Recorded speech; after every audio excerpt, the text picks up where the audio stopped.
Awesome. Welcome, everybody, to another episode of Enclosed Cosmology.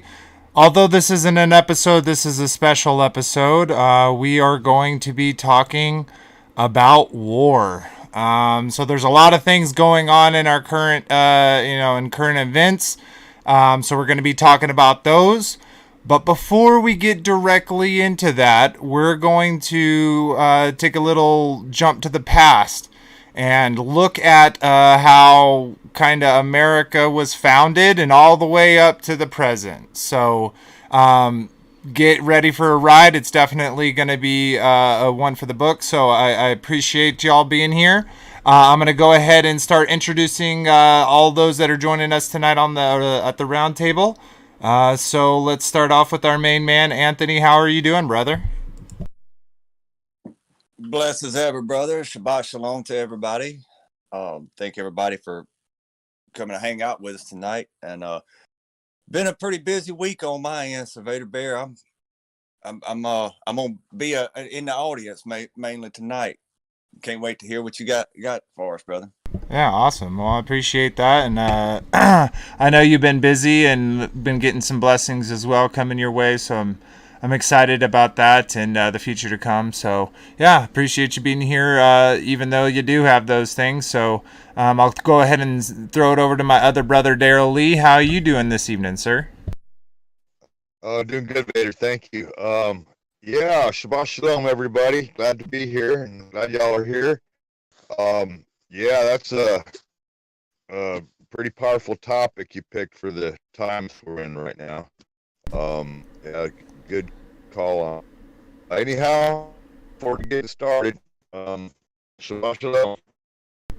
Awesome. Yeah, thank you for that, Daryl. Yeah, it is. It's a pretty big thing, and it's. There might be a lot of people out there that may be in some fear, and I definitely want to stop that because we are not given a power of fear. And we'll look into that scripture as well today. So, anyways, go. We have our dear Marsha here with us. How you doing, Marsha? Shabbat shalom, everybody, and I'm just glad to be here. Awesome. Well, we're glad to have you here.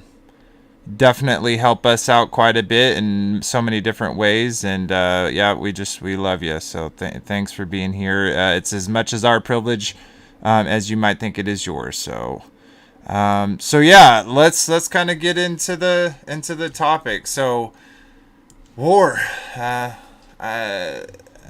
I'm gonna be showing a few things, but not many. It's gonna be mostly kind of just an idea, a thing I want to put out there, and then of course we're gonna get into the current event. So the first thing I'd like to bring up is just this country in general. So for a long time, America has been in war. I think there's actually, I don't know a number because, we can all debate on certain things like that, but we can all mostly agree that America's almost been in war every year that it's been a country. There's been times here and there where there hasn't, but there's been some type of major conflict, if not,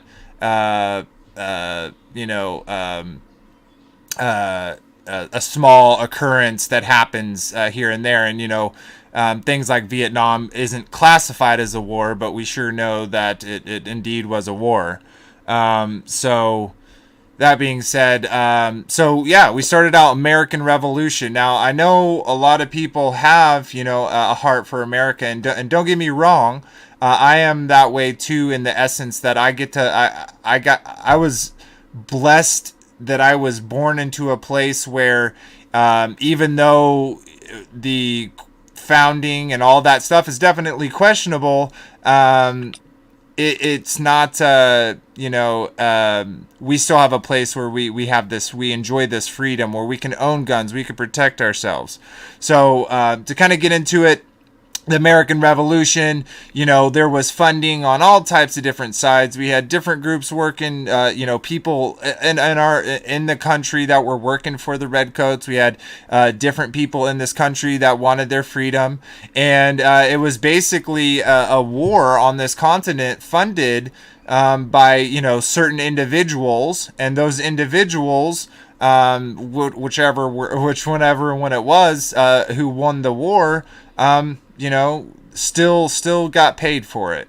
And this isn't a history lesson, so I'm not going to go all into all the events and all the details and stuff like that. But the picture is we have this war on this thing that, yes, it did give us freedom. So that I want to talk about that. We have three things that I want to particular about, and it's kind of an acronym. It's the what, like what happened, the why. Why did sorry let me restart there. It's the what, and then it's the effect. What effect, not effect, what effect did it have on our nation? And then the result, what happened, the W, the A, and the R. And we're going to kind of go through those. So why did, what happened during the American Revolution? Well, we had these two superpowers, this new superpower, which was United States, developing. And then we had this, actual superpower of the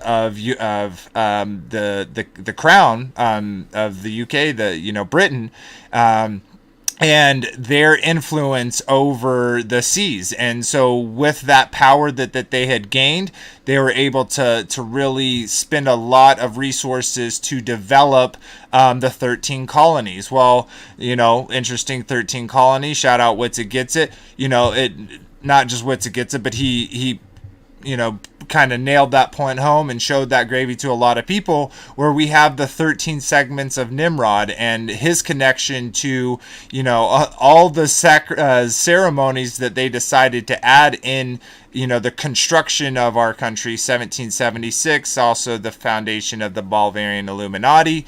We know the connections with our former presidents to the Illuminati, and all the different kind of folk tales in there as well. So it's kind of hard to decipher what of that is true and what is not, but to not get stopped there, which led to this American Revolution, where you had all these different parts cut off, and they came together and they got independence, and we destroyed this, or we defeated this, world power, and we got our independence.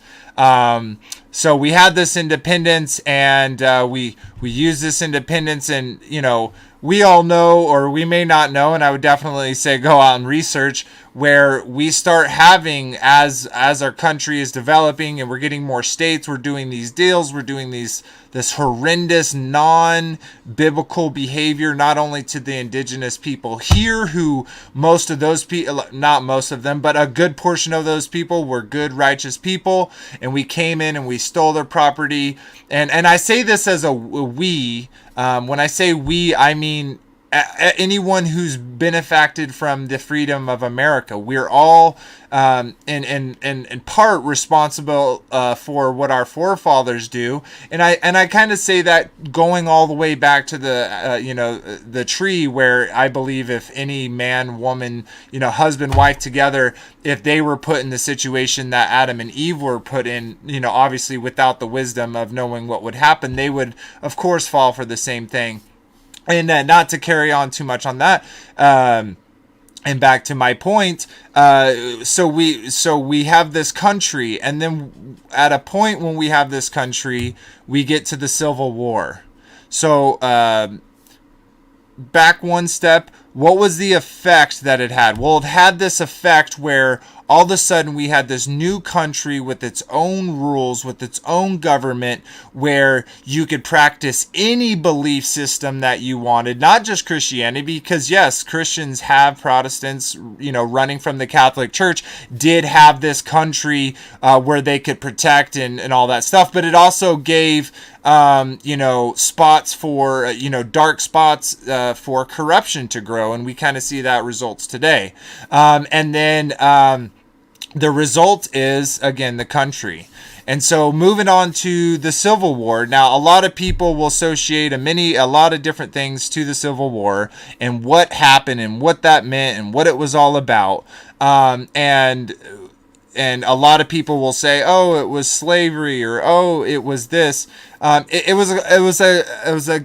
amalgamation of a lot of things. It was state rights. It was defining property, and it was a struggle that our country had to go through, because any right person in their mind, without any indoctrination or preconceived notions, would see any person, regardless of their skin color, as another human, as another creation, as another child of the Most High, our Abba, our Father. And but with this Civil War, they were also able to get people of our own country, our own kinsmen, to attack and kill each other and weaken ourselves and cause all this death and devastation. For what? So let's talk about the what. The what of it is, the Civil War. It was the bloodiest thing in American history because we were on both sides of it. We have documentation in history, again, not a history like full history lesson, but there was money, resources given by Britain and by to the South and to the North, and you had good people working for the South and working for the North. So they got us in this division, in which and the effect of that division, the division that they sowed into the country, was this bloody war. And the results was a long time of rebuilding the country, rebuilding what it meant to be America, and all these hardships and things that as a people and as groups that we had to get over in our society, things that we had to work through, and pains and grudges and all those things. And so then moving on from that point, we were a broken country. And so, of course, our country went through a lot of different changes and other things like that. But that came up to many of the other wars that we have, leading up to one of the biggest ones would be the First World War.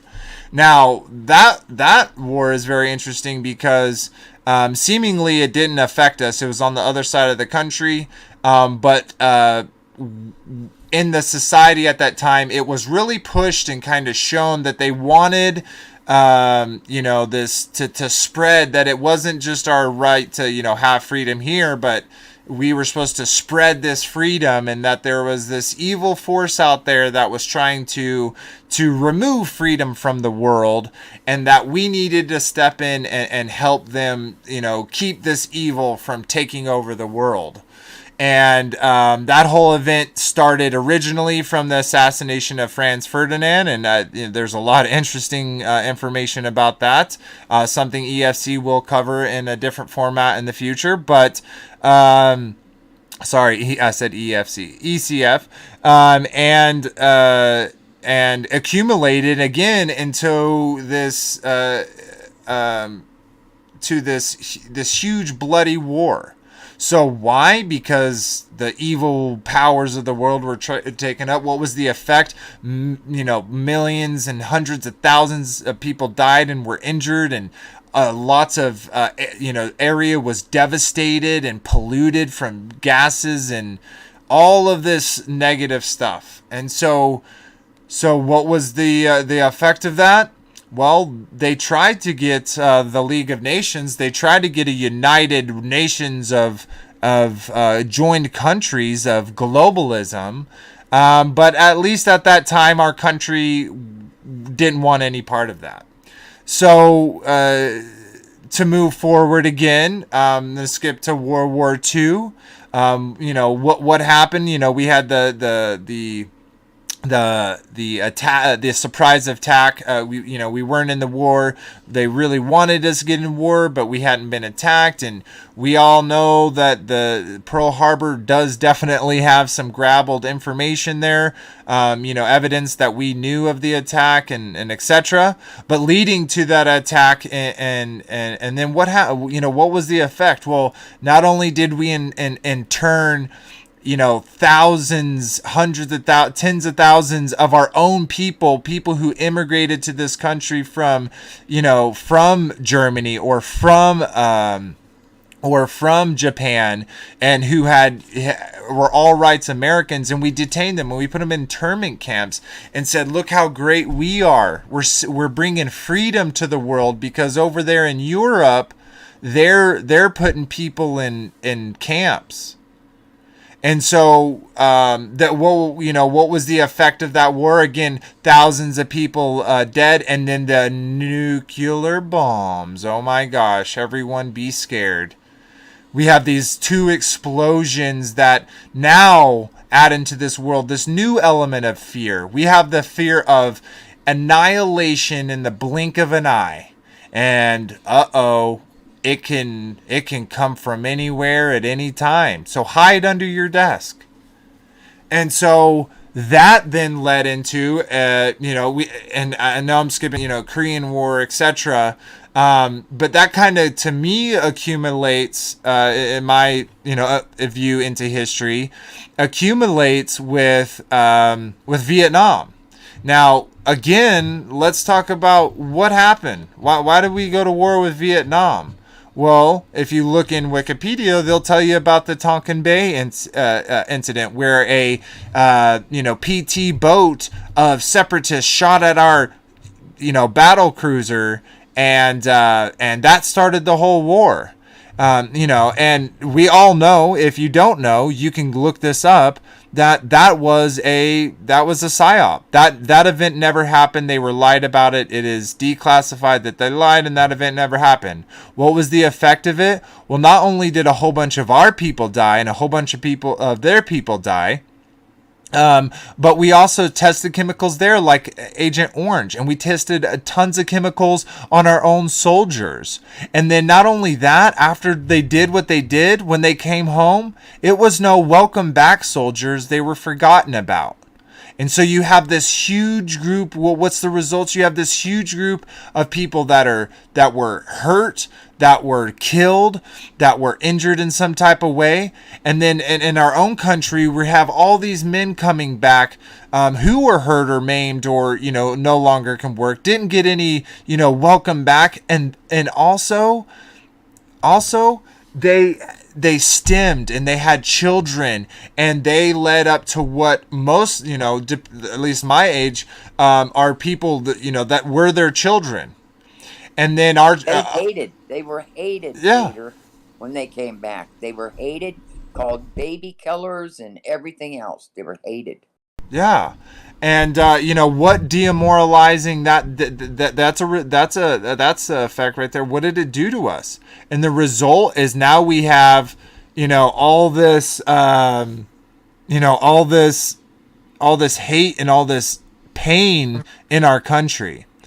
And so then let's skip up again into the future, and we have our most which is recent to a lot of generation, is the Iraqi freedom. And I know you had that before. You had Operation Desert Storm, which was basically the alpha phase of this program, and the beta phase being Operation Iraqi freedom. Why did that happen? 9/11. So all those in the Eastern, welcome for joining us from 9/11.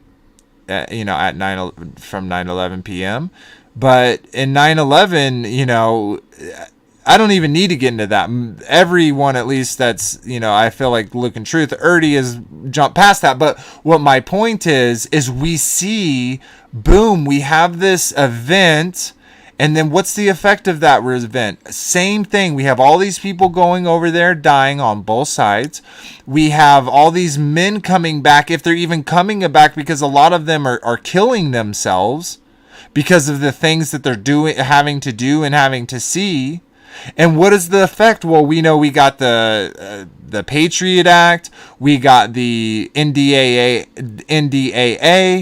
we got all of these great policies that our lovely, bureaucrats put in there for us to keep us safe.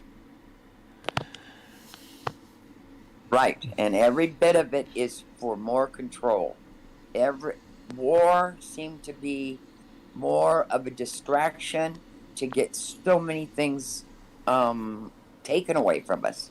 Because believe it or not, our Constitution is the greatest of all over the world, and they're trying to take as much of that away as possible. In fact, destroy America.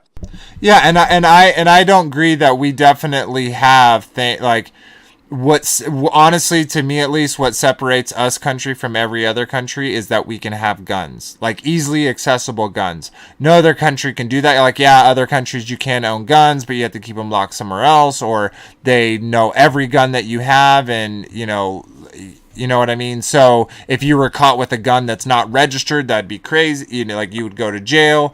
So, but I think that's what separates us out. I think a lot of other places have like wax and waning. Like China's super regulated when it comes to religion, but when it comes to like corruption, like they don't really care. So anyways, not to get too diverted, but that's leading us to up now. Now a lot of people see this stuff going on in Russia, and they may be scared. Maybe you're not, and I hope you're not, because you definitely shouldn't be, because our Father is the Father in heaven, and he has our back.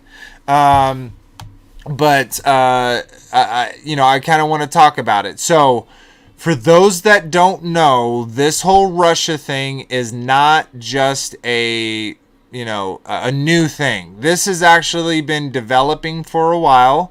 And it's basically been developing about a war that I didn't cover. So the war that I didn't cover is the Cold War. Because the Cold War wasn't actually a war, though people died, right? It wasn't a hot war. And what's going on right now in Russia and Ukraine could seem like it could be a hot war, and it may even be, but I want to give some facts, but I also want to give some opinions, but I also want to give some encouragement. So let's start off with kind of the facts. So I do not know the dates off the top of my head, but a handful of years ago, this was during Obama's presidency, one of them. There was this beef between Ukraine and Russia. Now, the thing about Ukraine is you can kind of think about it. The west of the side has been interested in joining NATO, and is more like they want to keep their own independence. And then the east side of Ukraine, most of those people want to be back in Russia. They want to be a part of Russia as a whole. So back during Obama's presidency, they had a normal election. Now, of course, I will say elections, are they normal? No. Or is it a selection and not election? Yes. But there is some key information here. They had what we could guess or assume may or may not be a valid, election, but at least from the onset in, Ukraine had a democratically elected president that they put in power. Now, Obama came in, and not only did we overthrow that democratically elected president, but we put our own president in power. Now, that president that we put in our power was very much into giving, taking foreign aid and working with us on deals, and take that for what it is. And the other side, not so much. Now, a few years ago, we had the annexation of Crimea by Russia. Now, Specifically, this part, Crimea is a very important strategic location military-wise to Russia, specifically because it's its entry into the Black Sea. Now, another part that's important is that Ukraine and Russia have had an agreement for quite some time that Russia has access to the Black Sea through Crimea. Now, coming more up into the present, we had this agreement, and when we overthrew that democratically correct elected president and put our own president in, all of a sudden Russia was having issues with Crimea in that area. So what came of that is our current state.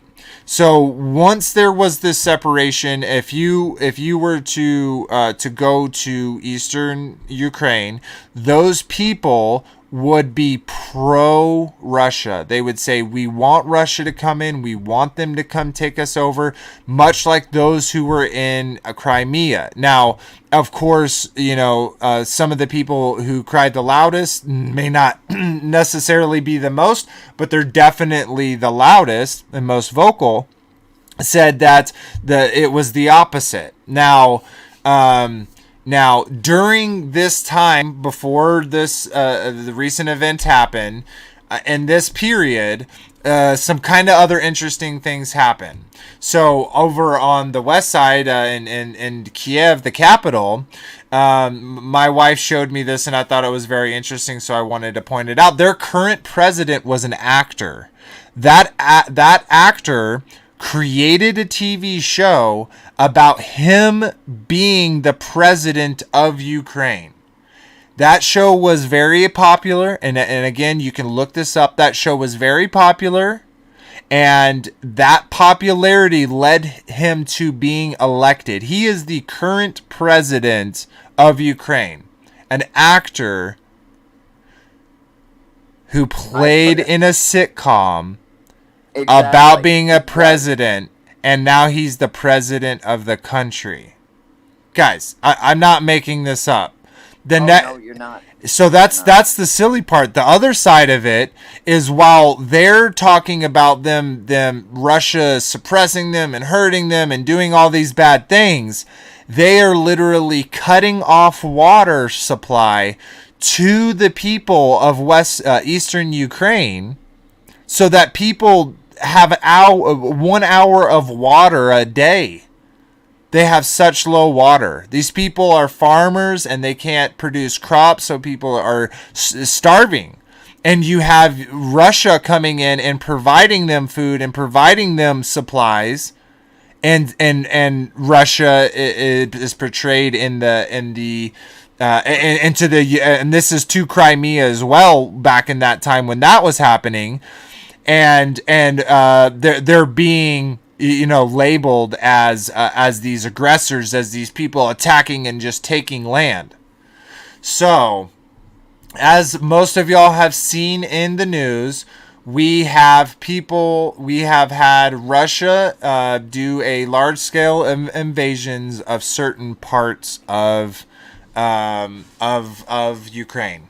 Now, America's stance, as it is right now, is that that we are not doing any type of military intervention. We are applying more sanctions to not only the banks, but to key figures within the Russian government. To this degree. Now, I saw this interest. Before I get to that, so what my point is, guys, is I hope those that have kind of listened along through the whole thing have seen me build up this story, talking about all the wars and all the kind of this repeated pattern. So those with pattern recognition will see, like, wow, there's this seemingly same thing kind of happen over and over, and we're here at this point, and people are thinking, well, is it going to be one of those little ones, or is it going to be one of those big ones? And I'm not a prophet. I'm not going to sit here and say I know what's going to happen. And I think anyone that does is being dishonest with you. And of course, you could use scripture to, show the validity of whether they are a prophet or not. But what I will say is, well, before I get in kind of going in depth, I kind of want to think. I've been talking for quite a bit, so I appreciate y'all giving me all this time to kind of lay out, what's been in my brain. But I kind of like to get y'all's thoughts about it, if y'all don't mind. Yeah, I got a bit to say on this. Well, first of all, I'd like to read out of James here, where wars come from. And it says in James chapter 4, verse 1, from whence come wars and fightings amongst you? Come they not hence, even of your lust, that war in your members? And also, I'd like to add to that scripture with another scripture that the love of money is the root of all evil. And if we go back to, like, say, World War II and think about some of the people that were in love of money and all that, and that's when the world banking system started, when I think it was the Rothschilds were supporting both sides of the war. And that's where they created, a lot of wealth and power. I mean, they probably had a lot more before that. And that there'd been a whole conglomeration of this. They call them elites. I don't like that term for them, but it's a lot of groups and stuff like that, and a lot of times we want to pick sides, we're on this side or that side. Like right now, a lot of people want to pick Russia or they want to pick Ukraine. Well, they both got some right and they both got some wrong in the game. Exactly. And haven't we seen that through the whole time? We got the Allies in the Axis. We got the the North, and we got the South. We got the Vietnam, Korea. We got the communisms and the non-communisms. They're always giving us this dichotomy of false choices to choose from. But go ahead. Exactly. And if like I was saying there before about the wars, in James 4, where it says comes from lust, and I equated that also to the root of all evil comes from the love of money. You follow the money, okay? And you were saying a little bit ago how it was kind of funny that the leader over there in Ukraine is an actor. Well, this guy Igor Kolomoisky funded him in his acting career and pretty much bankrolled him for a lot of stuff. And he came over here, like this Igor Kolomoisky, with another guy, Holy Bomb or something like that. And they started doing some really bad deals. A lot of people got hurt in these factories. They started buying up land and not taking care of it, laundering money. He was even laundering money through Epstein. When I read that, I was like, well, that just figures, that they're all connected in this worldwide web of lust and deceit, and it's sickening, Yeah. and if we start picking sides and stuff, then, we're going to get caught up in that, There's actually a bigger picture. They're trying to pull together. I don't think we're going to get involved into the Russia and what is it, Ukraine? And I think Taiwan's going to be taken over by China. And I don't think we're going to get involved with that because they're really trying to get down to this. Oh, I left a link. I wish I could remember what it all said, but I left a link in the newly founded content. And it really goes into the biggest picture, way bigger picture than as what they're doing. All these wars, all these things, the chaos, even the truckers. That wasn't organic. That was funded. There's a lot of organic people that went there, you know, to fight, but it wasn't organically started. Nothing of these things are organically started. And they let us get little victories, but overall they have a bigger plan. And war is just something that they use. It's just used, and it's has nothing to do with freedoms and oh, geez, no. It's all a blood sacrifice ritual that they play. It's who can shed the Well, most blood for their quote well, unquote front we're of the just we're Rothschild. just we're just ants. They're moving everything around, and we're just the ants, and that's there's we're not thought of as anything, but their bigger picture is being used by us. And I just think of my son-in-law who he got injured. There something I forget where was he, Christina? Beetlejuice. In Iraq. No, it wasn't Iraq. Anyway, where he actually got blew up and has shrapnel in his leg and has things wrong with him today over a fake farce of a war. But they don't care about the soldiers. That's right. We're they're ants. They're ants.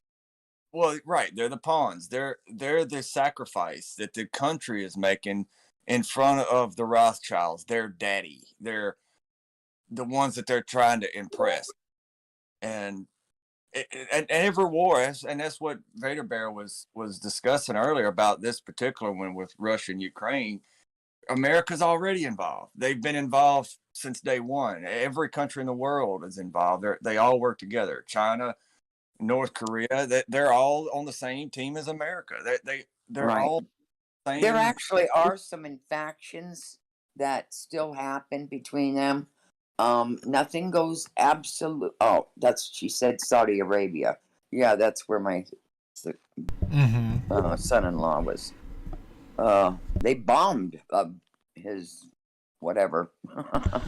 Yeah, it's right by him. Yeah, it's crazy, and of course, they use it as a thing, but I kind of want to show something. Now, I couldn't find the video I was looking for, but I saw this interview. It's probably going to be hard to see, and just to show you definitely think they're working together, but I think there's factions. I think each of these narcissistic, psychopathic men who want to dominate and control over people, I don't think they always get along. So I think there's definitely they don't always get what they want, and I think that has a lot to do with the work of the Father. And the love that we share each other. If they tell us to go to war with each other and we say no, we're not going to war, what can they do? You know what I mean? Yeah. But I think the Father has a great deal to do with things happening, because he's the one that has the time and the hour that it's all going to happen. And if he has to slow things down or do some things, that's what he'll do. Yeah, absolutely. And I'm gonna share some stuff real quick. I have a few verses I want to read real quick.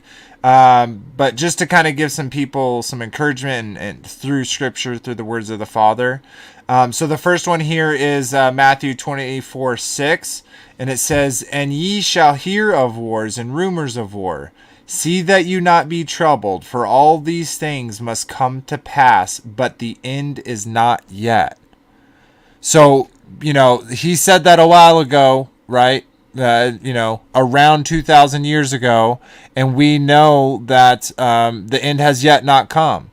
So there's been all these wars, and think about it, people. The people that were in, World War II, like the average civilian living in that area, they could have easily thought it was the end from the all the things that were going on too, and apply that to any group of any people during any time when this type of violence comes over a people, over a group, over a tribe, over a nation.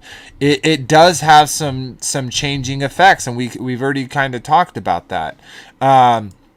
But I also want to state that war does happen and people do kill each other, But I want to remind y'all, as Ephesians 6:12 says, for we wrestle not against flesh and blood, but against principalities, against powers, against the rulers of darkness of this world, against spiritual wickedness in high places. So this spiritual wickedness in high places, let's look at this. Now, what I personally believe that is it's the individual. When we always say the government or they or whatever, what it is it's individuals choosing their own selfish desires and lusts over their fellow human being, right? It is the very antithesis, the very opposite of the us of our Messiah Yeshua telling us to love our neighbors as we love ourselves. And Correct. but what happens is, as these people are doing these evil things, they are literally feeding and making stronger these principalities, these powers, these rulers of darkness of this age against the spiritual hosts of wickedness. They're holding this spiritual wickedness and they're getting power from it. Now, we know what the end result is, and that they're all going to be, flesh, destroyed and utterly consumed by the fires of Gehenna. But it is us, as a human, as anyone looking at the mere, spectacle of pain that war brings in, it would bring you fear, and though this may not seem like 100%, encouragement, I believe it is. It says, he that leadeth into captivity shall go into captivity. This is Revelations 13:10. And he that killeth with the sword must be killed with the sword. Here is the patience and the faith of the saints. He's giving us that this patience and this faith that we need for those who go in captivity and those who are to be killed by the sword, that even if those things happen, why fear anyone who can take your life other than than the one who can not only take your life but can to destroy your spirit, your soul, the very essence of who you are. Correct. So regardless of what the world is doing, you should never ever throw away the Father and his behavior, to not only to him but to our fellow brothers and sisters all across this plane, for your own survival or your own pleasure. Right. And so I just wanted to kind of share those scriptures with everyone because I think they're super important. And to realize that he said, will be persecuted. So he told us outright. We should know these things. I mean, that's the way it's going to be.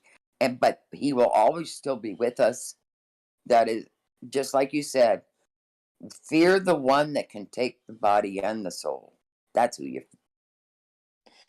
I wanted to Errol about something he had brought up a bit ago that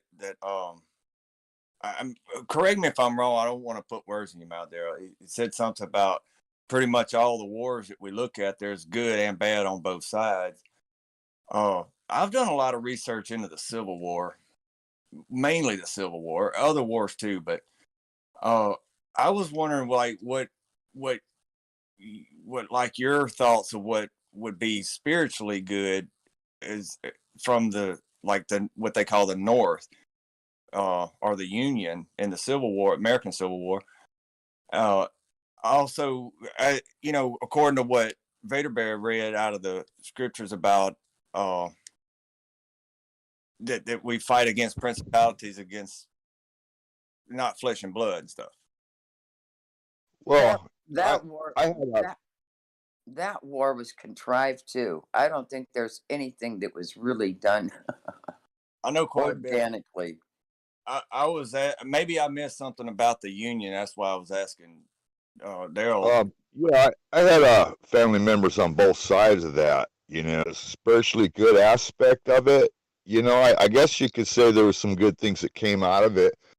But you know, people fighting for what they believed in, you know, I mean, you got acts of valor and people sacrifices themselves. The scripture says, man hath no greater love than he laid down his life for another. Um, and I was not to interrupt you, but I was going to say the exact same thing, and you can take that back in war to any war, right? Because like no human alive can say that. Did we drop stream? Well, I just had some type of issue happen. Sorry about that, guys. If stream is messing up for y'all, give me just a second. Let's go like this. Sorry, everyone. Saying it's healthy and then it's just saying error. YouTube is not receiving enough video. I don't know why. I was afraid of that when I started mentioning certain people's names. Yeah, it kind of interesting that that happened at the time of what we're talking.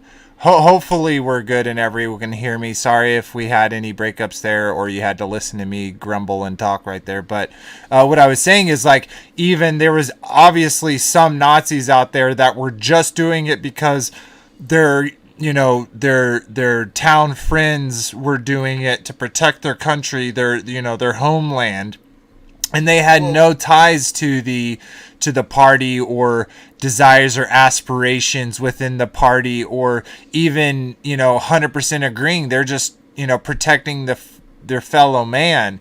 And the last point to add to Daryl to your to your question, even though it was addressed to Daryl, is that the North too, right? Like there was issue with us claiming humans were property, right? Like of course, if we look at scripture, we see a lot of people see slavery and think it's the same slavery. Well, in a servitude and letting someone work and help them go up, to build themselves up and let them get out of that servitude and start their own thing. There's many beautiful aspects to that, but of course our world likes to twist and distort stuff where they're stealing people and making them, and of course that's 100% wrong to do. And they're, with Democrats being the party that they are, right? We know that that's who wanted to keep us, slaves from being a thing because they didn't even see them as humans. Right quick, I need to address a couple of things. I might have asked the question the wrong way. I know I understand the soldier's point of view in a war. They think they're doing the right thing, no matter what side they're on.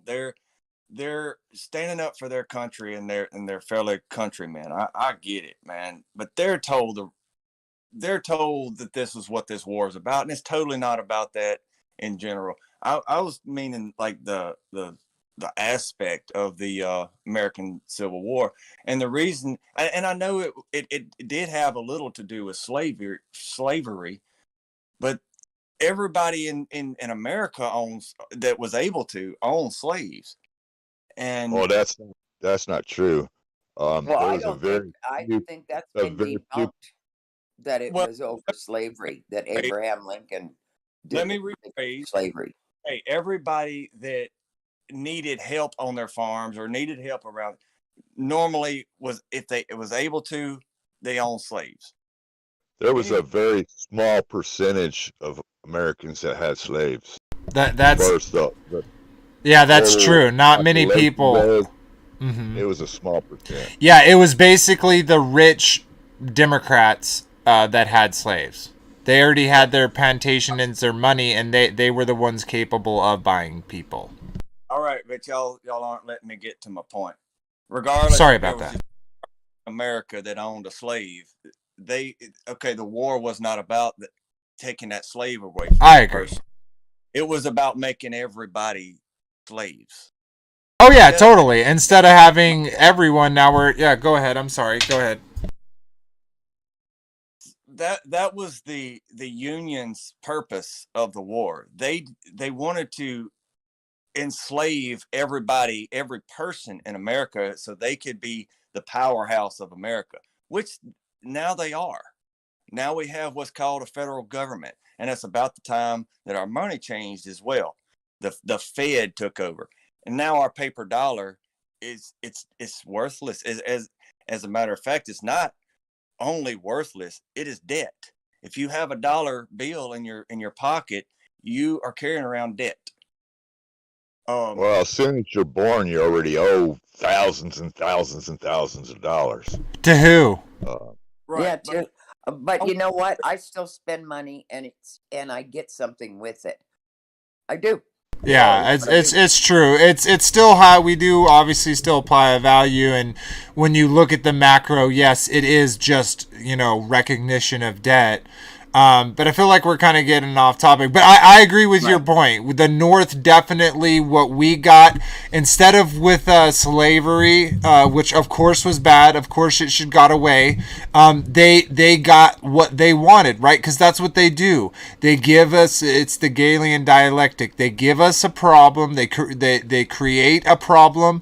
They offer the solution. They already have this as a planned out, and that's the same thing with what's going on now with Russia and Ukraine. They're trying to make some moves, and don't y'all think it's very interesting that as people, because all the big businesses and stuff, they still have things saying, hey, you need to do this we recommend you do this when you come into our store. But a lot of people are choosing, obviously depending on your part of the country or part of the the plane,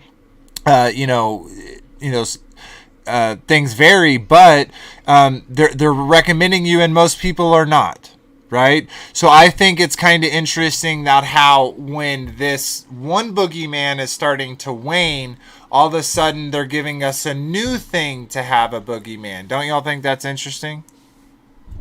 Well, what kind Yeah, of it's the same old story. Been going on for a long time. You just follow the money. They lust and love the money, and look around these people they prop up, in the limelight to follow. They got this guy, this actor. All Ukraine loves him. The founder of the private bank there in Ukraine, one of the richest billionaires over there, came over here and made lots and lots of money unscrupulously, had ties to Epstein. Anyhow, he bankrolled Vladimir, the Ukrainian guy, the president over there, minister. I don't know what they call him, president, minister, or whatever. But anyhow, in his younger career acting, he bankrolled that stuff. So it's all about who they're pumping up in their business deals and stuff like that. Just like the Rothschilds, both sides of the Second World War they were funding. And it's all about power and their conglomerations, and they're all, Putin's on, he's up there in the same company, it's just like, who's going to be president of the bank? They're all fighting for position, yeah, they're all in cahoots pretty much, if you ask me. they totally are. Oh yeah, absolutely. And one quick point, real quick, Anthony. Hello, Anne. She came in. Oh, hey there, Ann. Always late to the party. No worries. One quick thing that I wanted to say, what you said is, oh gosh, I just lost it off the top of my head. Well, since I lost that real quick, you want to say hi to everyone, Ann? Yes, I do. Hi, everyone. So you guys talking Civil War, eh? We're talking a lot about different wars. We did a amalgamation of all the wars up till what's going on now in current events, and we've been mixing a little bit of the Civil War. Now we're moved over to what's going on. Daryl was talking about the connections of the funders of the current president of Ukraine. And I remember, isn't it interesting that this same group of people also is who gave Joe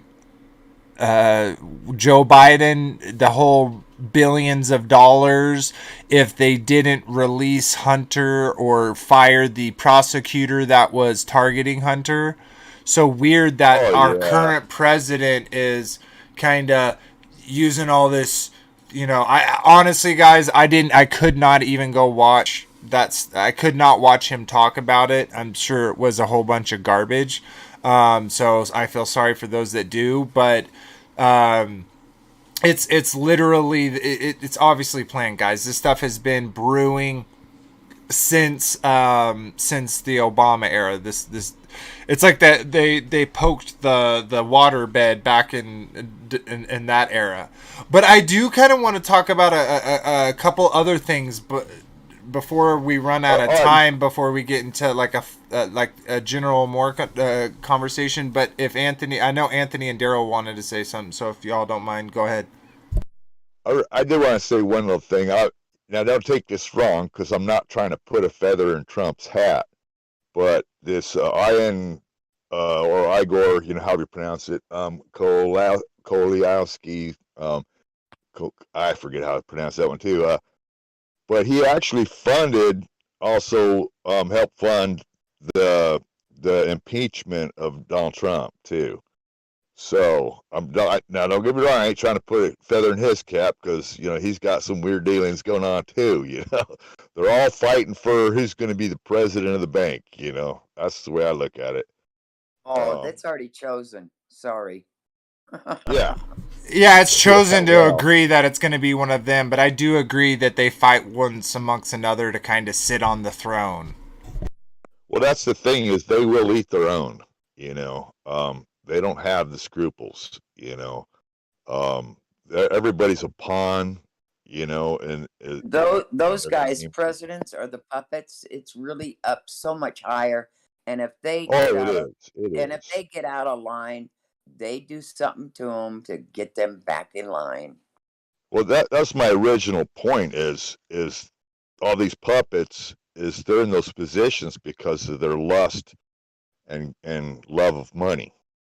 And that's actually sometimes it's generational, and they've been brought up with this kind of stuff. It's amazing. I have something to add to that too. Like Trump, for instance. I mean, there's been reports of people in his penthouse apartment, and he's got Apollo on his wall. His address is 666. And he changed it. It was some other address, but he went through the legal motions to change his address so it would come up 666. Not only that, I mean, I know you guys know that most, if not all, presidents except Van Buren. That's not. I think you're talking about his son-in-law. Son-in-law, yeah. Yeah, Jared Kushner. No, it's Jared Kushner bought 666 whatever the building. Fifth Avenue. Yeah. Right. Okay, well, that's not that wasn't my understanding. My understanding is it was Trump, the Trump Tower. Trump lived in the penthouse. He changed the address, but but you're right with the Trump. Trump does have Apollo imagery and stuff in his penthouse. I think it's in Trump Tower though, in his living quarters. There was pictures of that in some like house magazine, like where it showed like the decor and stuff. And he has a lot of questionable grabbler imagery 100% in his house. Yeah. And Trump's uncle also was like one of the first guys on the scene after Tesla died, and got a lot of this stuff that Tesla, all the information and stuff like that. Right, well, all presidents except Van Buren are related to King John. And King John is the king that is famous for drinking blood. This is what the movies Dracula was based on, King John. Yeah, and so my point is too, they're all related. Therefore, they all know the agenda. They all follow the script. So they are puppets, but they're really not. They're part of the elite family that play these roles that control the people, and then every 4 years you vote for a president, you think you've done something. They already know who's coming in. Your vote means nothing. But anyway. Right quick, he's also the creator, I think, of the Magna Carta that went along the lines of that. One thing to add to that, though, all the presidents are kin, except for the ones that we don't hear about, the first 4 presidents. George Washington wasn't the first president; he was the 5th. He was just the first Masonic president.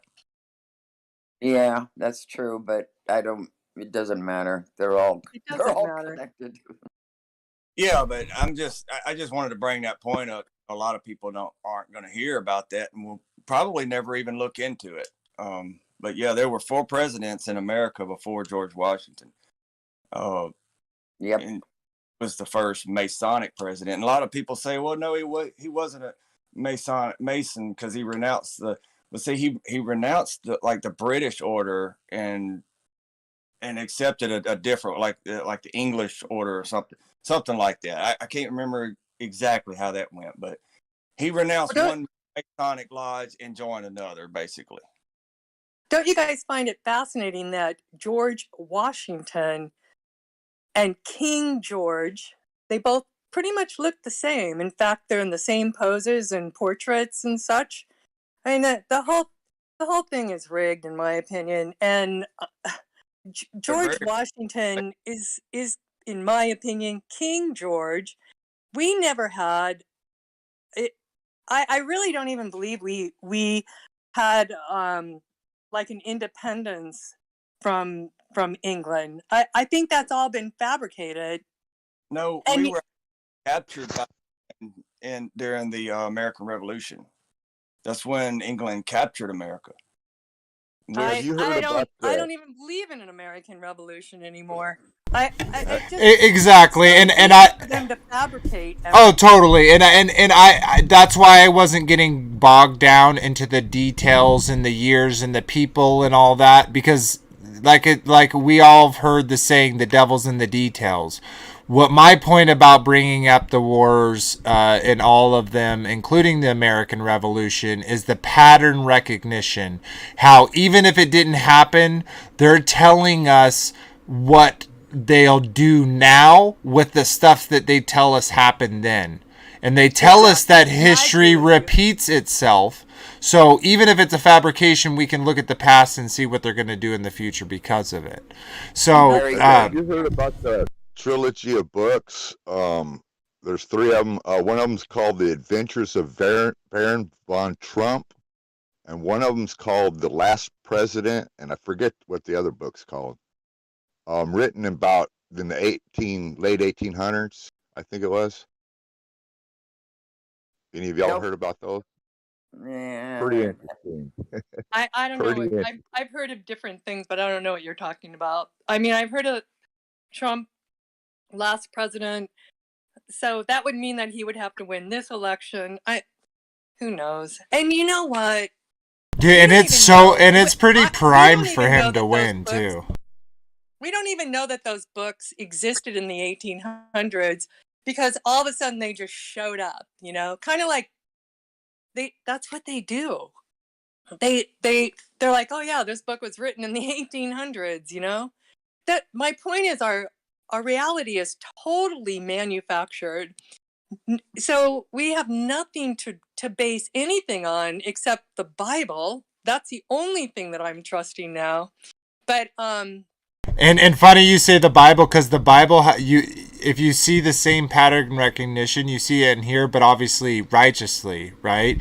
Whereas in our history, the kind of serpent eating its tail story, his story that they give us is that we have prosperity, and then we get gluttonous, and then we then we kill each other, and then we get. That causes us to start over, and then we do the cycle again. Again, that image of the serpent eating its own tail. But the correct, the uncorrupted, the untwisted version of that is Scripture, as you say, because it shows not only that same that same pattern of people becoming wicked and being brought down and then growing in spirit with the Father and then getting wicked, that same pattern, is it shows us that we don't have to partake in that pattern, that the pattern is of the world. We're to be in the world but not of the world, and we don't have to contribute to that, right? And I think that's kind of one of the most important parts, because regardless, there could be, you could argue all day long of the details of history and what's true and what's not true. So all, and in all fairness, the past, even our own past, is literally non-existent, and our future is non-existent either, other than what was promised to us through by the Father through the Son. The only other future that exists is in our brain, or in our desires, or in our actions, but that happens in the now. Actions don't happen in the future, they happen now.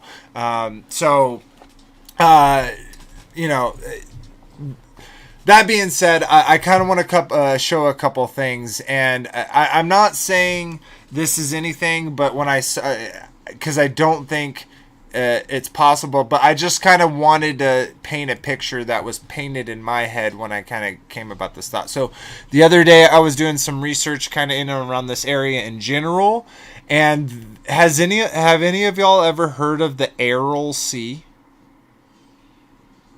No, I haven't. Okay, so wait, what was it again? The Aral Sea. How do you spell it? ARAL. Okay. And then it's a C, like a SEA. Yeah. Nope.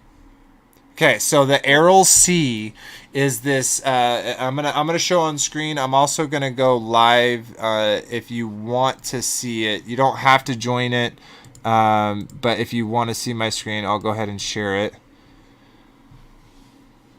So just quickly for those that can't look at both. So if you want to look real quick, just so you can see what I'm talking about. So this is the Aral Sea. It has been literally drained down so much, it's literally insane. So basically what happened, because I don't want those that out there, and I'm giving I had a video that I wanted to share as well of Vladimir Putin saying, back when Bill Clinton was the president, I came over there and was like, hey, can Russia join NATO? And they were like, and America was like, no, we didn't know, you're the enemy. And he's like, okay, whatever. If you don't want me to join your club, that's cool, but at least don't say that my country is a enemy to your country, like my people are an enemy to your people. And but that being said, I don't want people to think that I'm pro Vladimir Putin, or I'm pro, this, or I'm pro that. Like, I'm pro Abba, my Father, and I'm pro his only begotten Son, Yeshua HaMashiach. Other than that, every man let every man be a liar, and only the Father be true. So, what I'm showing right here on screen and everyone is the Aral Sea. Now, Russia came in here and literally drained this thing so much. They stole all this water. Now, here's an area. So this is, we got Italy over here in Europe, and then we got Saudi Arabia, Eastern America. This sea is right here. Now, it used to be this full. Now it's this full. It's insane. But when I first saw this, it made me think of Scripture, and specifically Revelation. I didn't know it was Revelation 13:10, but it gave me this imagery. And it says, wrong one. I did not pull it up. It's not Revelation 13:10. Okay, give me a second while I pull that up. I'm going to stop sharing. But anyways, if y'all went and looked that up, or if you looked at my screen, and give me a second. I need to stop sharing over here too. Boom. Perfect. Thank you for your patience, guys. Everyone. And then Damn. So while I looked that up, so what it made me think of is that scripture where it's talking about, it's the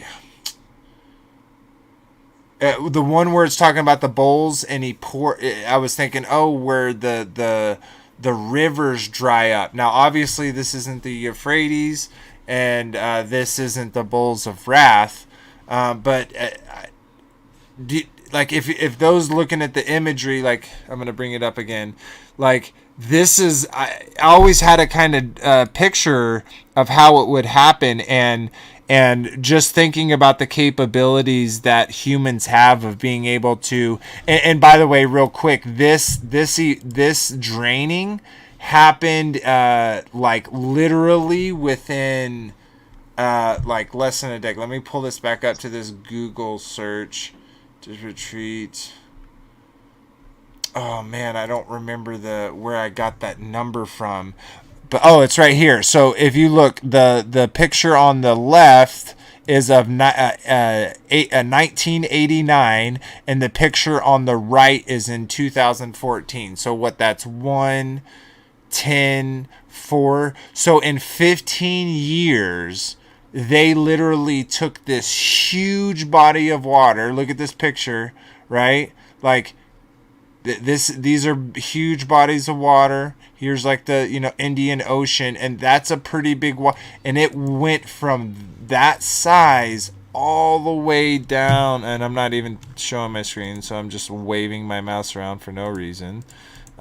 So this huge portion, this is the lake right here. Now look at that in comparison. Yeah, it's not as big as that, but that's a pretty big body of water. And then compare that from 1989 to 2014. So how quickly men are able to suck water out, huge amounts of water, and move them. And so though this doesn't directly tie into kind of what's going on in Ukraine and stuff right now, I thought it was very interesting, and I really want to pull that up. Does anyone know where the trumpets are? Is that 16? Is that where the trumpets are? Does anyone know off the top of their head? Not off the top of my head. All right, yeah, it is 16. Let me just find it. Hey, Bader. Yeah, go ahead. Why do you think that happened? Why did they do that? I think it was just stealing resources, to be honest, because that area is Kazakhstan. So Russia has always viewed those areas as theirs. Like, I don't think even after the whole, it's separated, like they still have had a lot of power in those areas, but they just don't fund those areas directly. But a lot of businessmen from Russia go to those countries and kind of make the huge corporations that are there. That's all I think it was. It's a C, S-E-A. Yes. That would indicate salt water. Yeah, and what would be the purpose of draining the salt? I don't know. There's more information to go there. It says it was by Russian irrigation projects in the 1960s or whatever, but obviously this is between 1889 and 2014, so they did it for a while. But my point of bringing that up is just to go to where is it? Okay, right here. And this is Revelation 16:12, and it says, "And the sixth angel poured out his bowl onto the great river Euphrates, and its waters dried up to prepare the way for the kings of the east." So what's kind of interesting about that, and just kind of connecting it to this is a lot harder to travel over as opposed to this. So for me, it gave that picture in my mind of it. And then if you look at the picture that I'm streaming, this lake is like so here's the lake, the sea that we're looking to. So though it's not directly connected, I would assume that if you change and move water around, that's going to change things. But that's like pretty close to Euphrates. The Euphrates is just right over here. But I'm showing the capability of them to drain this amount. And so then people are saying, well, it's saying the angel did it. And, maybe that's exactly what happens. Like an angel goes and pours a bowl on the river and boom, it dried up. And I'm not saying that can't happen. I'm just like, I never had real imagery of that until I see at least men do that over, decades of time. So kind of a random addition that I found while looking into Russia and the happenings over my life, but a lot of people haven't heard about this, them doing this and removing that much sea. But you said, what would they do with the water? Not 100% sure, other than it says that they used it for irrigation projects. But I know that they can desalinate water. Yeah, and I know that by the fact that it was a sea, so there was salt, that this caused a whole bunch of problems for the area because this dried up the air, and then it caused huge dust storms to happen all in that region because of the removal of the water. So just another addition of information there. Vader, order out of chaos. Vader, totally off topic. I've just been noticing in chat that people say your mic is so loud. Oh, I'm so sorry, guys. Let me turn it down. I may have accidentally hit some buttons, so I'm just gonna turn it down manually. So sorry about that, guys. Hopefully this is better for everyone, and I'm not blasting in their eardrums.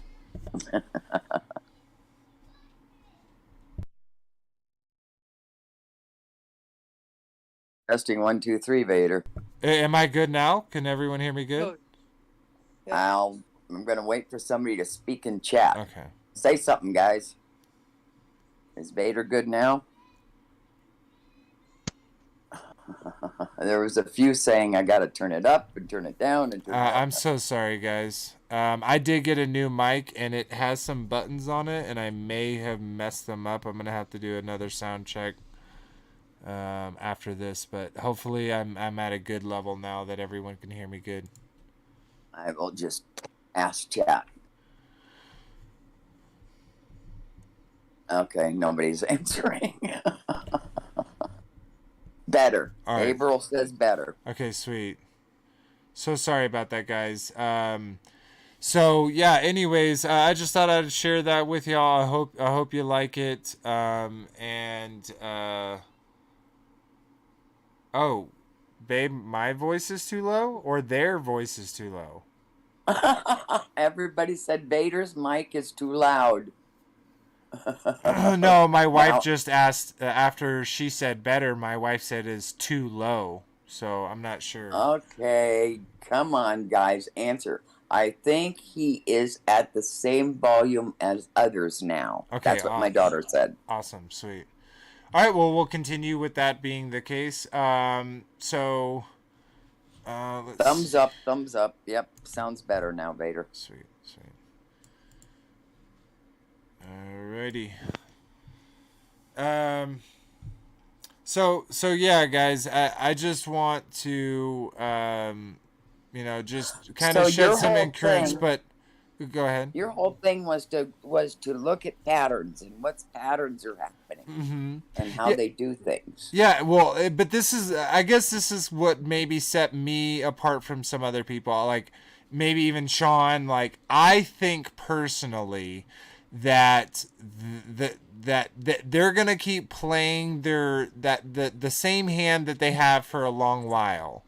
But I think that the biggest thing that is gonna, because just think about this. Yes, things have changed over time with wars and legislation. I'm not taking away from that. What I want to point out, though, is there hasn't really been any paradigm shifting stuff. There has been little here and little here, but I think the main paradigm shifts that we've had as human beings isn't war. I think we've always had war. I don't think it is unrighteousness, that's been a part of us. I don't think it is honor and valor. I think that's always been a part of us.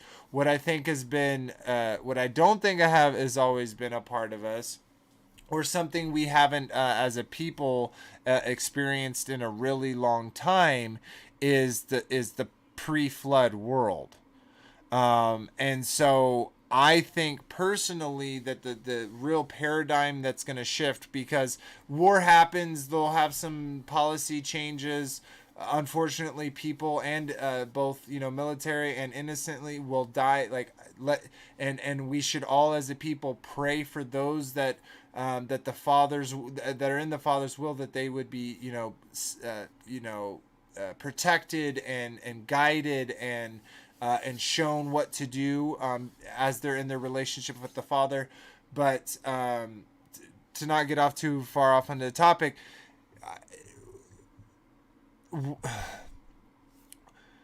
I think the paradigm shift is Revelation 9.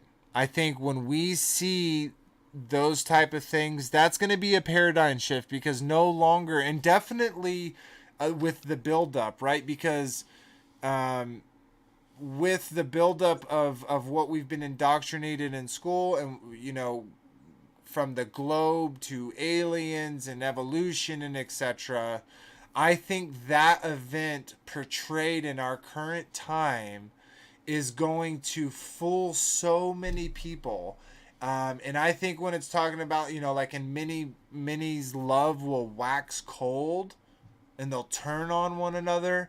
I think, the Great Tribulation, I think that paradigm shift that a lot of people are worried about and wondering whether it's their generation or their children's generations that's going to have to go through this, Jacob's trouble. I think that we'll know that time is near. We'll know when that time is now, personally, when we see that specific thing happen. Now, I know people can disagree, and totally you can disagree. I always observe the right to be wrong. But I just feel like that is going to be the indicator when the jig is up, if you will. Because I think that is the event, the happening that will change the paradigm of the world, that will no longer go back, right? Because we can have wars all of a sudden, and we've seen it in all forms of entertainment, including the news, right? We all remember, Reagan saying, George Bush W. Senior saying, or George whatever, saying, often I think how quickly our problems would dissolve if Reagan. Was that Reagan that said that? Yeah, it was Reagan. If all of a sudden we were attacked by a force, from outside this planet, how quickly our, disagreements would disappear. So I think that is when we know, hey, it's time to get out of Dodge. I don't think it's gonna, me personally, I don't think it's going to ever go past anything that's ever been passed to this point until that point, personally. In talking about the paradigm shifts, that it the way I see it is they'll have a huge event, say Spanish flu, okay? And then they wait 100 years before they bring up another one, right? Because all the memory from the Spanish flu is dead.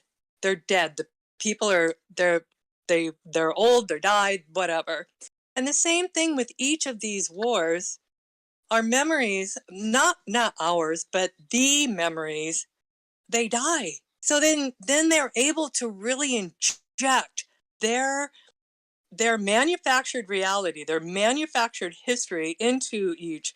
So yeah, I agree that we have these shifts, but honestly, I think they're just dipping their toes in the water and until they come up with this big one. And I think you're right about it. I think the big one is going to be the alien invasion.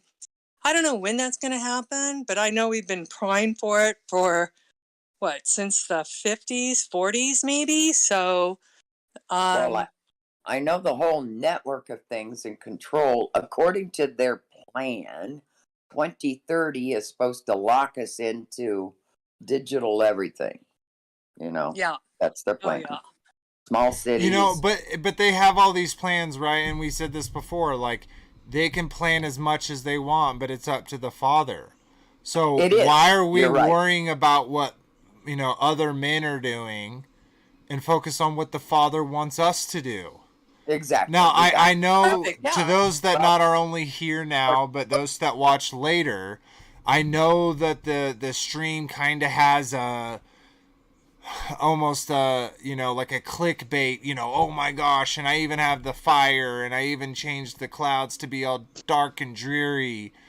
But I kind of did that ironically because I don't fear any of this stuff. It is literally, as Anne was saying earlier, it's his story. It's manufactured stuff. And I'm not denying that good people die.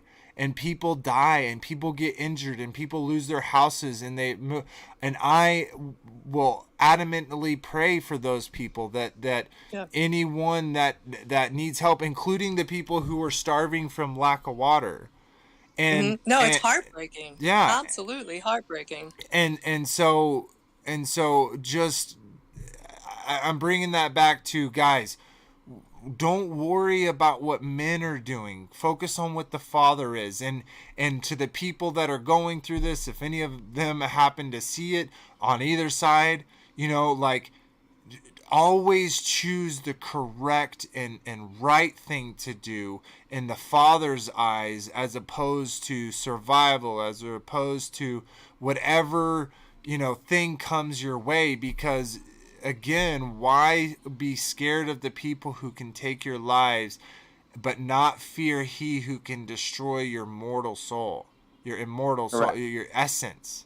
So Right. Amen. Amen.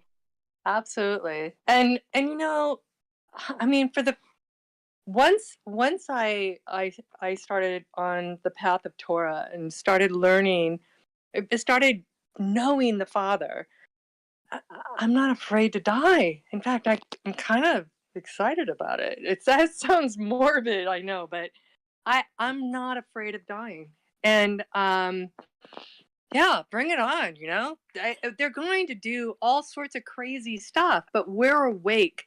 The Father gave us eyes to see and a brain that that works. So praise y'all for that. And yeah, I'm with you, Bader. I follow the path. Stay on the path. You'll be fine. And Right. I'm not saying that we're going to be protected from any pain, but whatever. I'm not leaving the Father. I'm not doing it. I'm staying on course. Overcomers. yeah, absolutely, the patience and faith of the saints. I want to take a little time and kind of acknowledge some people in the chat real quick, and just the community in general. First and foremost, thank you to not only those on Take on the World, but to Chris and Bailey for always giving us a platform to share, our truths, our pieces of the puzzle to their community.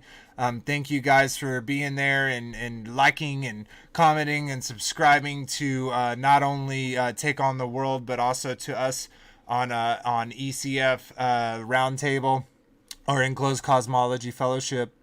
And shout out to all those that are in the chat. We got April with us. We got Beetlejuice. We got FEAR. That's Flat Earth, Arkansas, I believe. And we got Marsha. She's with us here as well. We got Tyler. We got Ann McKenzie. You're there too, my beautiful wife.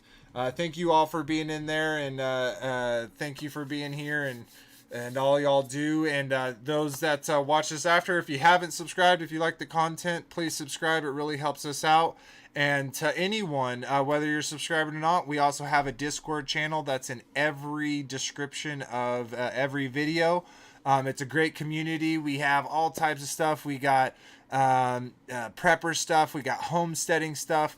We have, scripture studies. We have debates on different doctrines within the Christian and Torah communities. We have calendar discussions. We have a whole bunch of stuff, something for everyone. So feel free to join us there.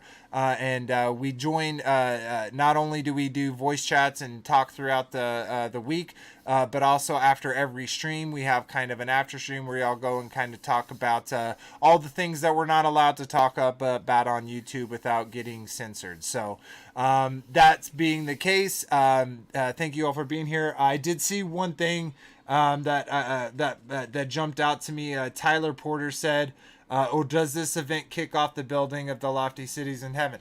I totally know that there is going to be an effect and a result of this of this why, and of this war.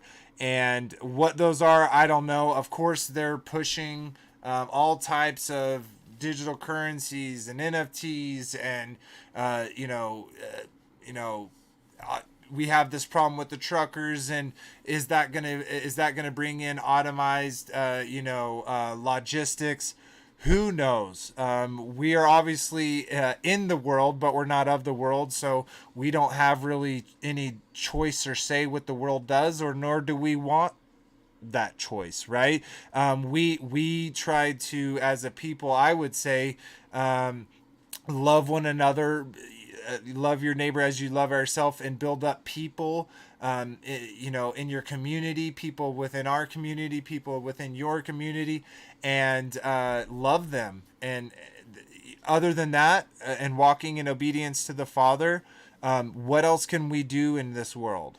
Like they're gonna, the powers that be, those I'm gonna bring it up again, just read it. Overlords. Yeah, the overlords, the ones that are tied to unclean spirits in high places. They're gonna play their game, and they're gonna get the reward for it.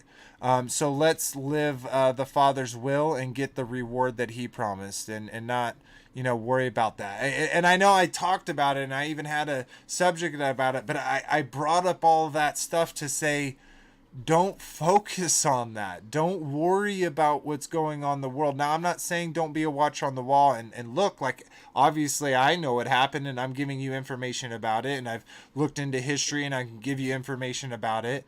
So I'm not saying, be wise as serpents, but gentle as doves. Exactly. Thank you for that, Marcia. So it's part of it, but what the plan is, I don't care.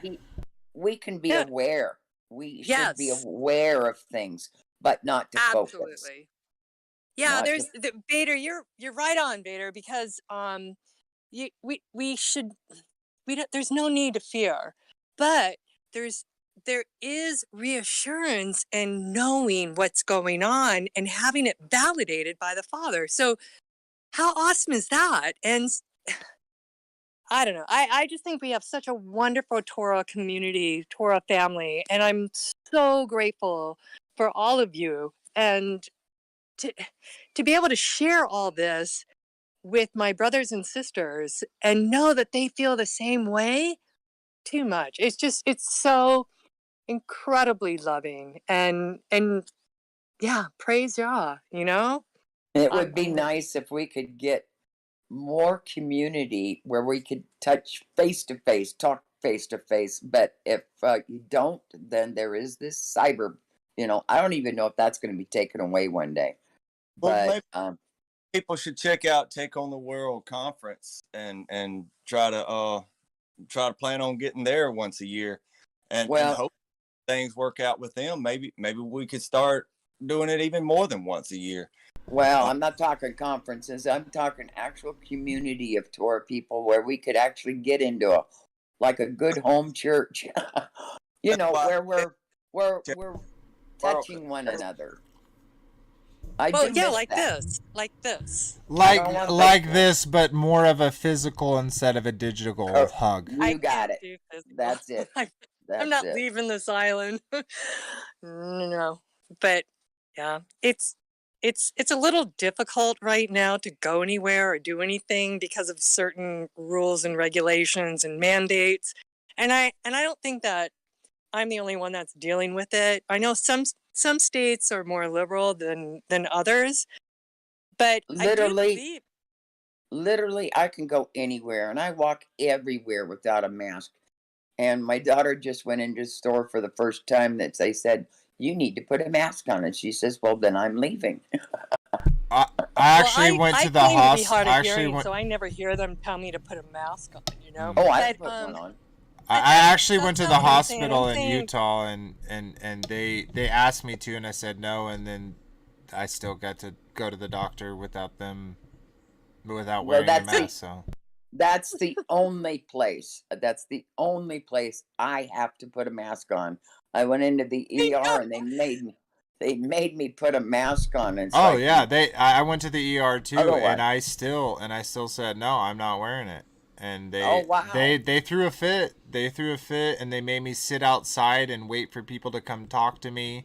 And then Uh, they only let me go in. They didn't let my wife go in, um, but sure enough, I crazy. didn't wear a mask the whole time. yeah. Otherwise, I'm not talking literally, about that part of it. I I'm know. talking about being I able don't to even hop on really a want plane this and to just turn. go I somewhere. kind of want to actually back out of that and really get into that yeah, anymore. okay. But yeah. So we've seen this whole pack of redistribution, but you know, I want to actually give some time because we've kind of had Anthony in the background for a while as well as Daryl. I wanted them to kind of add any more stuff about war and that cycle and you know our current situation. Even if you don't know anything about Russia or whatever, if there's any kind of other points, I'd really like to hear from you too. Go ahead, Anthony. Well, my questions is still like what spiritual good came from the Union from the American Civil War? Because reason I ask is I've been studying these wars since like 1991 or 92 or something like that extensively, and I found so much stuff. Number one, that you're not going to find today. Number two, it's been passed down through my family history by word of mouth on both sides, North and South, and to the best of my understanding, all the way back to the American Revolution. Now, whether it was what we read in the history books about the American Revolution, I don't know. I know it did exist. Oh, and I can't really say that I know it exists, but I don't want to call my family history a lie either. You know, it's been passed down to me through generations, and I've talked about it. And why would my like grandpa and my great uncles all have the same lie? You know, they why would they all tell the same lie? But anyway, I can't find anything spiritually good that came out of the Union from the American Civil War, and that's what I was asking Daryl because he might know something that I don't know about from the Union side. Well, like I said, I had family members on both sides, and I've seen pictures of them in their uniforms that have been handed down to the family. As far as you know, what come good out of it, you know, I mean, history's written by the victor. You know, we found out all the time our history's all screwed up. You know, about what the truth of this or that is. They lie to us all the time about the reasons why we're getting into wars. I don't know. Yeah. Well, I mean, see, I totally get where the soldiers are coming from. You know, they're the grunts. They think they're doing a righteous cause. You know, they think that they are standing up for what's right. And I applaud that. I salute that. I am so happy that people want to stand up, you know, and put their life on the line for their what they believe in and what they Well, think is. But Yeah, I mean, well, like we got to consider we're at war right now. Something Vader said earlier, the patience of the faith in the patience of the saints, and I really commend the Canadians how they handled it with the love, and they didn't get violent and stuff. And I don't know if I could have done that, especially when I seen that horse trampling that lady. Man, I probably would have dragged that officer right off that horse. Um, but that was just amazing how they kept their love and their patience and that's something I wanted to kind of touch on too is that I've been watching a lot of stuff about the Ukraine war and the truckers and stuff. Now we got a convoy going and I've made a lot of heated comments and said some things I wished I ought not have said. And getting heated up, taken aside, and calling some names and saying some real heated things and so that's something I think we should all, I know I have to check myself on that.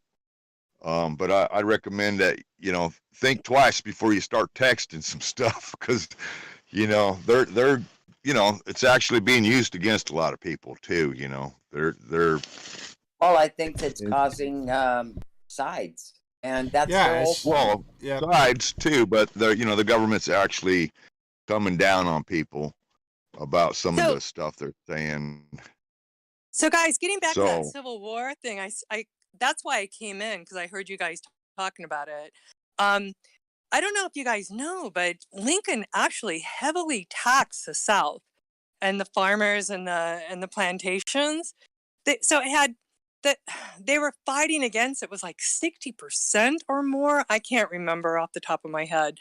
So the South was freaking out and they wanted to cut ties with the North. And so they had nothing to do with slavery. I mean, absolutely nothing. And so for people to believe that a young a family farm, a young, say, small family farm that was being heavily taxed by Lincoln to fund his industrial revolution would fight for the plantation owners to have slaves is absolutely 100% absurd if you use logic, apply logic. So, yes, there. the war was over taxation, but it wasn't 60%. It was something more like 260% on cotton and the use of the Mississippi River that they tax. There's no such thing as a 260%. It's either 0% or through up to 100%. And I believe that the farmers were taxed around 60%, whereas the North, their income was not anywhere near taxed as heavily. So Lincoln was really pushing that tax burden on the South. And that's what sparked the Civil War.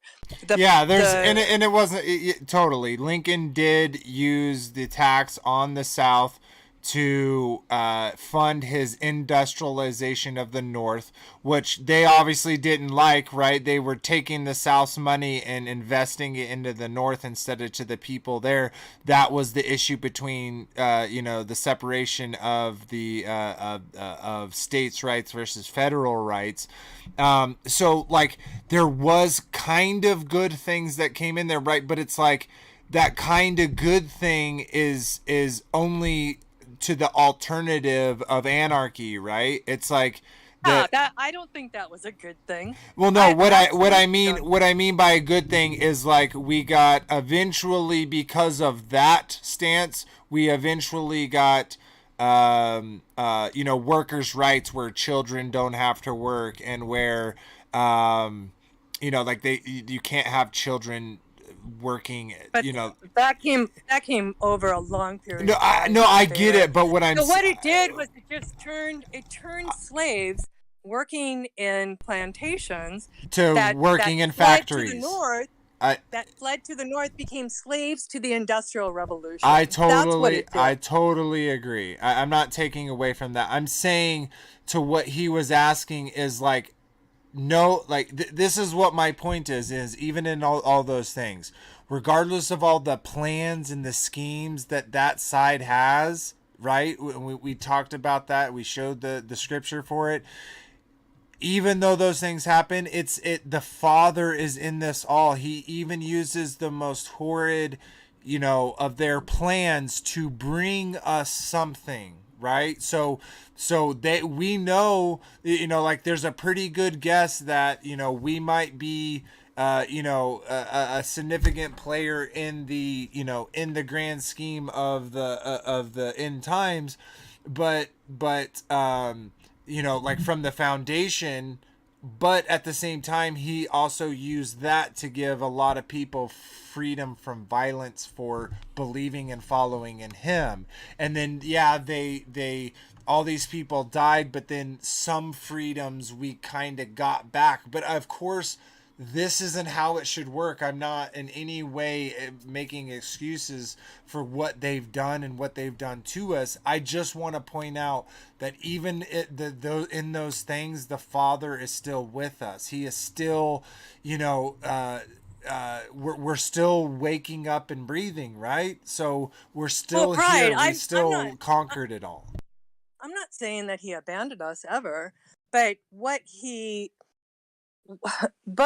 we were taught in school, indoctrinated in public schools. In fact, that's another thing that was birthed out of all of this public indoctrination through schools. Where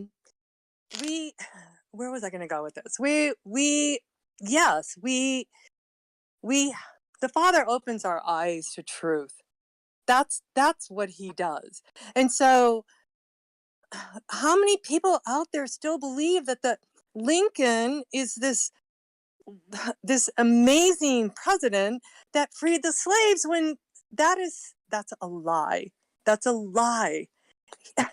We should be used to all these lies now. We know they're all lies anymore. Is my mic? Yeah. Go ahead, Anthony. Point, that our reality is totally manufactured through. Oh yeah, and that's again the details, right? Like you can get all the way there, and I totally get it, but to a degree, even that history affects us in the here and the now, right? It still affects us in what most of the people in the world believe. So though it doesn't directly tie to us, even if it's made up, it still affects us. So But anyways, what were you saying, Anthony? I don't remember. All right, sorry about that, brother. So okay, we're about 10 minutes out from the end of the show. So I guess we can start wrapping that up, and then of course I'm gonna read the comments from our last videos, and then we'll say our goodbyes coming up here in the not too distant future. So yeah, was there any other kind of points or things anyone wanted to talk about in summation as we get ready to close it up? Well, I'd like to say something. There's, with this war going on, there's a lot of speculation about, well, is Russia the bear, or is that Turkey? Well, Russia is the furthest north. And what about the ribs? Are we talking Middle Persia and all that, so there's a lot of speculation. I've been looking into it. I've always thought that, the bear was Russia, being how that's their symbol and all that. And so, if it is Russia and like we were saying earlier, on the war, it's a terrible thing, and it, you can't help but get some strife over it, but don't let it get you overwhelmed and with the fear and all that, because y'all have so well thought out plan for you to prosper and not fail. Yeah, absolutely. Thank you for that. Gosh, well, you said something there in the beginning. I like lost it as I read something else silly of me. Um, that you said that really brought up someone wanted to talk about. Would you repeat what you kind of said there in the beginning for me, Daryl, please? Oh, about Russia being the bear. Oh, Is that okay, it? okay, yes. Thank you. That actually reminded me. So I was actually thinking about this the other day, and I haven't put too much thought into it, but I just wanted to put the kind of idea out there. So you know how in Scripture it gives us like the kings of the north and the kings of the south, etc. And I know there's Right. a lot of bickering about that and people trying to figure it out, but now coming to the because I used to have a lot of different view about that. Like I actually had a particular view about that when I believed in the heliocentric model.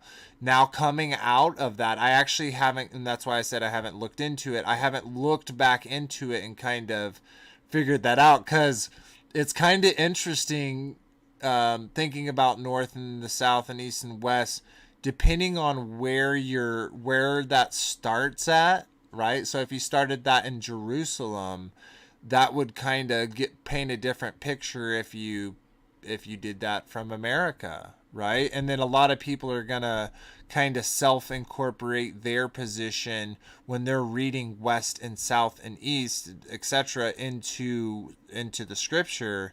I wonder, obviously that seems like a big kind of point of confusion added on to the fact that we know that we don't live on a magical spinning ball. Just some kind of thought that was brought up from that comment you made. Okay. Yeah, I mean that does change some things about thinking about north, south, east, and west. It does, you know. I mean, yeah, because like back then, during that time when they're writing about it, the north immediate to them that they were thinking was probably be Turkey and Middle Persia and those areas there. Mm-hmm. Um, but as we're understanding nowadays, is that Russia's supposed to be the furthest north. So Yeah, so yeah. definitely some interesting things that I been recently thinking about and gonna definitely look into. But all right, well that was a little tangent. Anyone else kind of have anything they'd like to add? Nope, I'm good. Anthony, I know you had some other stuff that you kind of wanted to talk about that was out of the topic of war, things that you wanted to bring up, didn't you? Yeah, I might make a presentation on it one day or something and read it Okay, or something. okay, if I've you want to do been, a thing like that, okay. yeah, I've been studying it for like 30 years, and I just had to kind of put everything together what I've known about it, for Well, that long. actually, if that's the case, then we should incorporate to the project that we're working on. Sorry, no spoilers yet, guys, but um, and maybe do like a series that way, because then you could do. Yeah, we'll talk about that later. But anyways, okay, well, if that's the case, we are coming up to that time. We got about 3 minutes left, so I'm going to go ahead and read off the comments real quick, and then we will say our goodbyes and get out of here. So let's go ahead and do that. I'm going to pull up the screen for the stream. Okay, here we go. So we got this is on Take on the World. We got two comments. Thank you to you guys. We got BBDJJG, not Sareem. It says there are two versions of the Targum, one from Babylon, the other from Jerusalem. There's another set of books also from Babylon and Jerusalem, and they are called the Talmud. In the Targums, it says Noah fed a Nephilim giant that hung outside the ark for 1 year. It says that the Nephilim was Og, was Bashan. It doesn't mention Og's brother Sheon. I don't trust the Targums for this reason. too many noticeable discrepancies, and you know, a lot of people would agree with that for you, and their you know, and their research. People disagree with you. All I want to say, and this is just to, in general, is in closed cosmology fellowship and this roundtable in particular. Um, there, we are all on the path, but we're all on different parts. And iron sharpens iron. That requires heat, friction, and the removal of the material. All of us at some point in our life probably believed in heliocentric model. All of our point in our life, either right now believe in Trinitism or don't. Some of us believe that we should keep and hold to the instructions of the Father, and there's people that don't. I love all of you equally. I love everyone as a brother and sister, because that's all what you are. And I don't want to get my love hung up on things and discrepancies of things that we disagree with, more than I want to praise and lift up the things that we do agree with. Definitely when they come, you know, in our actions and who we are every day of every second. So I do appreciate your comment though, and I just want to say that everyone. I'm not saying you're even saying that. Or have any type of tone in there. I just wanted to say that. And then Muglo said, thank you. No, thank you for your comment.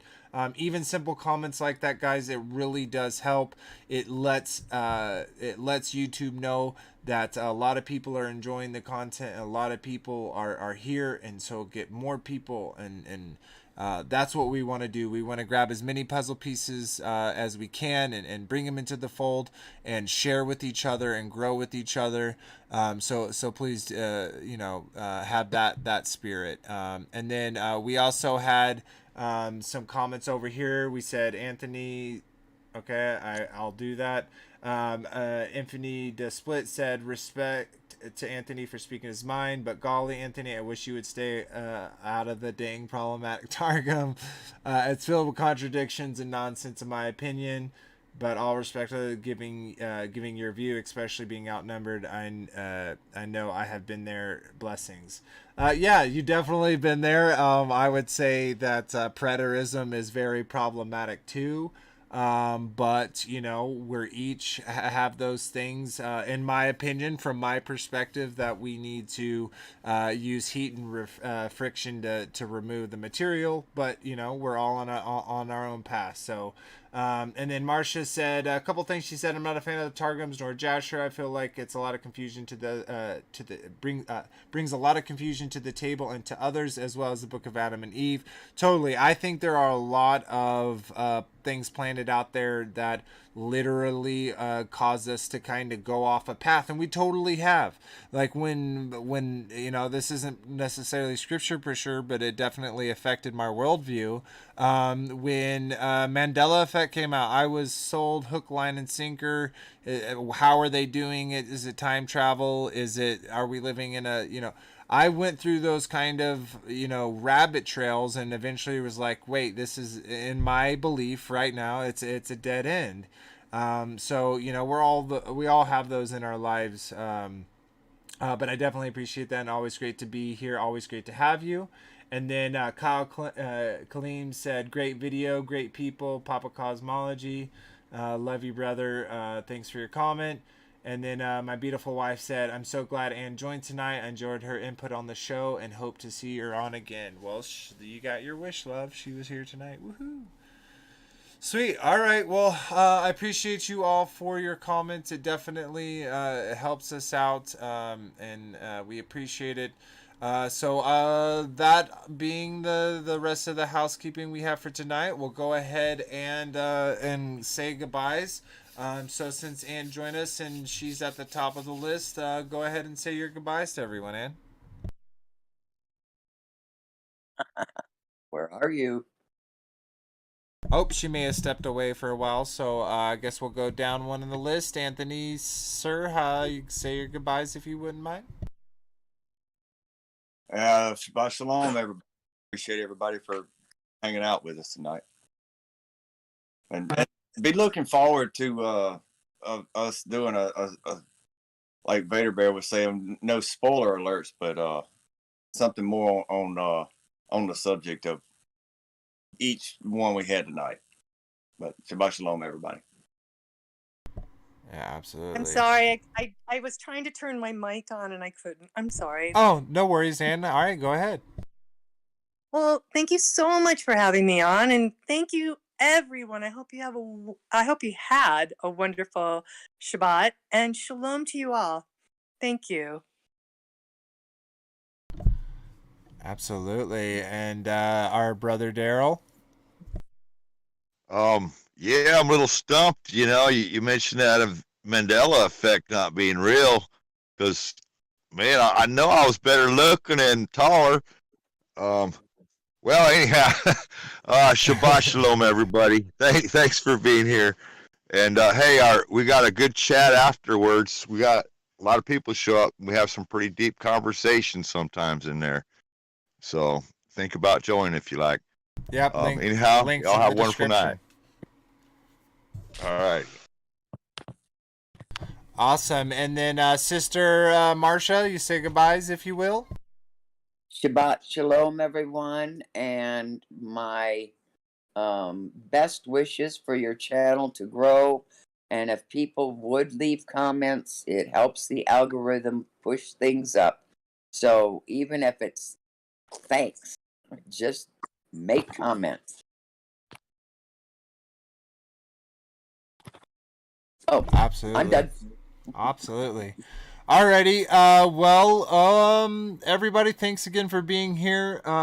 Those that watch the streams, because we get a lot more watches after our videos than we do stream, which I understand it's 2 hours, late on Saturday. So I totally get it. But, we definitely appreciate you as well. So love to see you in the comments or in Discord, let us know, like, hey, I'm here from YouTube or whatever it is, and we'd love to have you join that family.